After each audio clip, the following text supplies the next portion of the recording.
Railway స్టేషన్లో train కదులుతుంది. పరిగెత్తుకుంటూ 12 మంది స్టూడెంట్స్ ఒక బోగీలో ఎక్కుతారు. ఆ బోగీలో ప్రయాణికులు తక్కువగా ఉన్నారు.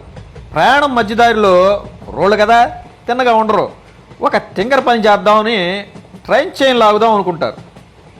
ఒకవేళ గార్డ్స్ వచ్చి ఫైన్ వేస్తే 12 మంది చెరో 500 చొప్పున 6000 ఒకటి దగ్గర ఉంచుతారు, ఫైన్ వేస్తే కట్టడానికి.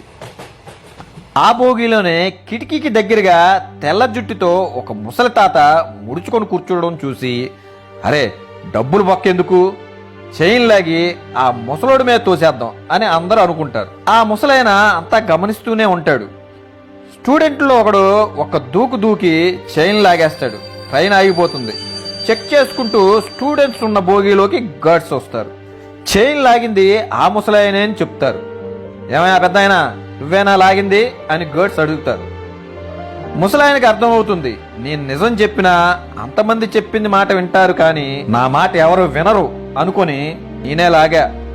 ఎందుకు లాగావు అని గార్డ్స్ అడుగుతారు. అయ్యా, నా దగ్గర ఉన్న డబ్బులు లాక్కొని నన్ను ఏడిపిస్తున్నారు ఈ పిల్లలు. ఇదిగో ఆ పిల్లోడి దగ్గర నా 6000 ఉన్నాయి, అన్నీ 500 నోట్లే. ఆ గార్డ్స్ చెక్ చేసి ఆ డబ్బుల్ని ఆ ముసలాయనకి ఇచ్చేసి 12 మంది స్టూడెంట్లని తీసుకెళ్తారు. కిటికీలోంచి బయటకు చూస్తూ, నా జీవితంలో ఇలాంటి ఎన్ని చూసా, నా అనుభవం ముందు ఈ పిల్లలెంత అని నవ్వుకుంటాడు. ఈ కథలో నీతి, ఎవరిని తక్కువ అంచనా వేయకూడదు. కంపు చేద్దాం అనుకుని నువ్వు కంపవు.